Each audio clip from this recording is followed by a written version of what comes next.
General hospital में इनका treatment जो है बिल्कुल अनसेटिस्फाई था। हमने जब भी विज़िट किया है तो 30-40 सेकंड से ज़्यादा नहीं कभी दिए इनको। स्टाफ था बिल्कुल भी कोऑपरेटिव नहीं था, उनका रवैया बहुत ही अजीब था। जनरल हॉस्पिटल में इनका ट्रीटमेंट जो है वो बिल्कुल अनसेटिस्फाई था। अच्छा। जो प्रोफेसर साहब इनको इमरजेंसी में ट्रीट कर रहे थे, प्रोफेसर ताहिर सिद्दीक साहब, उनको मेरे ख्याल में उनको चाहिए था कि ये पूरी कौम का एसेट थे। बिल्कुल सही है। नहीं तो उनको चाहिए था कि वो सही तरीके से इनका ट्रीटमेंट करते। उन्होंने जब भी विज़िट किया है तो 30-40 सेकंड से ज़्यादा नहीं कभी दिए इनको। अच्छा। और जो स्टाफ था वो भी बिल्कुल जो कह लें कि उनका कोऑपरेटिव नहीं था। बिल्कुल भी कोऑपरेटिव नहीं था। सही है। उनका रवैया बहुत ही अजीब था। ठीक है। कुछ हाउस जॉब के जो जूनियर डॉक्टर्स थे, एक दो उनमें बहुत अच्छे थे। स्पेशली मैं उनका जिक्र करूंगा कि वो उनका राइट है कि वो अटेंड करते रहें। ठीक है। डॉक्टर रज़ा तारिक, डॉक्टर अमारा, वो अच्छा ट्रीट करते रहे हैं। लेकिन इनके ऊपर जो सीनियर डॉक्टर थे जैसे एसोसिएट प्रोफेसर या असिस्टेंट प्रोफेसर, इनको चेक करना चाहिए। जी, वो बिल्कुल भी उनका तावन ठीक नहीं था। ठीक है।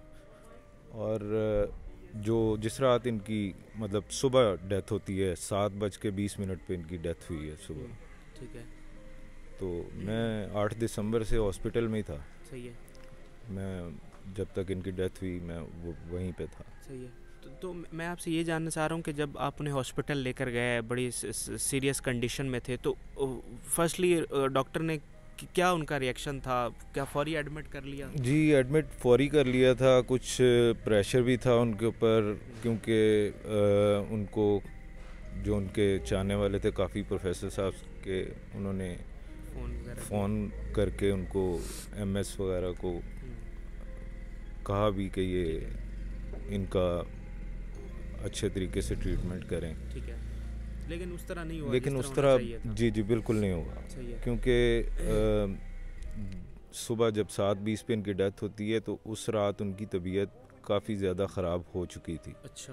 ब्लड प्रेशर भी उनका नॉर्मल नहीं था, पहले बहुत ज़्यादा हाई गया। तो उसके बाद इन्होंने इंजेक्ट किया, कुछ इंजेक्शंस दिए हैं। तो उसके बाद सडन वो बहुत ज़्यादा नीचे आ गया। अच्छा। लाइक ऊपर वाला जो है वो 50 के ऊपर था, तो नीचे वाला सोच लें आप क्या होगा। उसी वक्त डेथ हो गई उनकी। सही है।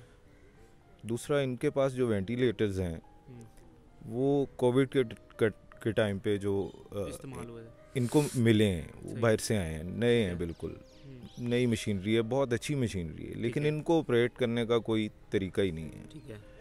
यानी मशीन के ऊपर आ रहा है 240 और 248। ठीक है। और मैनुअली ऑपरेट किया है तो वो आ रहा है 155, 160, यानी 100 टाइम्स उसमें फ़र्क है। ठीक है। तो कोई एक बंदा उनमें से ऑपरेट कर सकता था। ये लोग जाते थे और उसको बुला के लाते थे, वो किसी टाइम आ जाता था तो वो ऑपरेट कर देता था। ठीक है। और उस वक्त भी जब इनकी कंडीशन ख़राब हुई है तो जो नाइट शिफ्ट पे डॉक्टर थे ना, उन्होंने तो बिल्कुल मतलब इस चीज़ को ऐसे कि उनको 2-3 मरतबा उठाया भी गया हाउस जॉब वाले डॉक्टर की तरफ से जो नाइट पे थी उस वक्त। तो उन्होंने उस चीज़ को इतना यानी लिया इजी के मतलब कुछ भी नहीं है। वो आके देख के तो वो आके साहब ये कह के चले जाते थे कि यार ठीक तो है, कोई मसला नहीं है, और वो जाके सो जाते थे अपने रूम में और लॉक करके। यानी वो बहुत ही ज़्यादा उन्होंने इस चीज़ को मैं क्या कहूँगा इस बारे में। नाज़रीन, वज़ीर-ए-आला पंजाब ने ये कहा है, मज़म्मत इसका अफसोस किया है, इज़हार अफसोस प्रोफेसर बागी साहब के वफ़ात के ऊपर। तो मैं पंजाब हुकूमत से ये मुतालबा करूँगा कि ये इंकशाफात जो अभी कर रहे हैं कि डॉक्टर्स ने इनके साथ क्या रवैया रखा है, उन तमाम लोगों के ख़िलाफ़ पंजाब हुकूमत को चाहिए कि कार्रवाई करे। उनके इंतकाल की वजह क्या बनी है? उनके इंतकाल की वजह उसमें कुछ बातें ऐसी हैं कि अभी मैं आपसे शेयर नहीं कर जी जी सकता, लेकिन वजूहात बनी ज़रूर हैं। सही है। 8 दिसंबर की रात जी जी वो शो पे थे, रिकॉर्डिंग पे। मैं ख़ुद छोड़ के आया उनको, और उस दिन मेरे बेटे की सालगिरह भी थी। तो मैंने उनको बताया, मैंने कहा आप आज ख़ुद चले जाएं। तो उनको भी मालूम था कि मेरे बेटे की सालगिरह है, लेकिन उन्होंने मुझे जो है ना बहुत ज़्यादा इंसिस्ट किया कि तुम ज़रूर चलो मेरे साथ, तो हम टाइम पे आ जाएंगे, सही और है। अगर कोई देर होती हुई तो मैं ख़ुद आ जाऊंगा, तुम मुझे छोड़ के आ जाना। हम्म, तो घर से उन्होंने मुझे पिक किया, और मैं ख़ुद ड्राइव कर रहा था, वो मेरे साथ बैठे हुए थे। घर से हम सीधा रिकॉर्डिंग पे गए। वहाँ इनका सेगमेंट थोड़ा डिले था, सही है। कुछ इन्होंने उस दिन ये ख़ुद भी लेट गए, हम्म, तबीयत इनकी कुछ ठीक नहीं थी। आफ्ताब साहब से भी इनका फ़ोन पे रब्ता था, हम्म, तो उन्होंने भी इंसिस्ट किया कि आप लाजमी आएँ, वो सेगमेंट अच्छा क्रिएट ही आपके लिए किया हुआ है। ठीक है। तो फिर मैं इनके साथ चला गया। ठीक है। रिकॉर्डिंग चल रही थी, ये हम्म, थोड़े लेट थे, तो इन्होंने मुझे कहा कि तुम्हारे बेटे की सालगिरह है, तो मैं लेट हो जाऊंगा, तो तुम ऐसा करो, वो अटेंड करो, तो मैं तुम्हें बताऊंगा, तो जहाँ से मुझे पिक कर लेना। हम्म, मैं वहाँ से वापस घर आ गया हूँ। घर में जो काम था वो सारा किया, तो उसके बाद मुझे इनका फ़ोन आया कि मैं वापस आ रहा हूँ।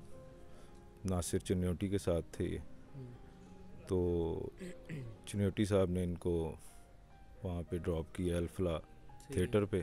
सही है। ये उधर से निकले हैं, तो मैंने इनको पिक कर लिया वहाँ से। और वहाँ से जब हम निकले हैं तो घर से फ़ोन आ रहे थे, ये फैमिली इनकी इन लॉस की तरफ थी, हम्म, तो इनको घर से फ़ोन आ रहा था कि बच्चे सो जाएंगे, आप जल्दी से घर आएँ, इधर से पिक करें हमें, तो घर चलें। ठीक है।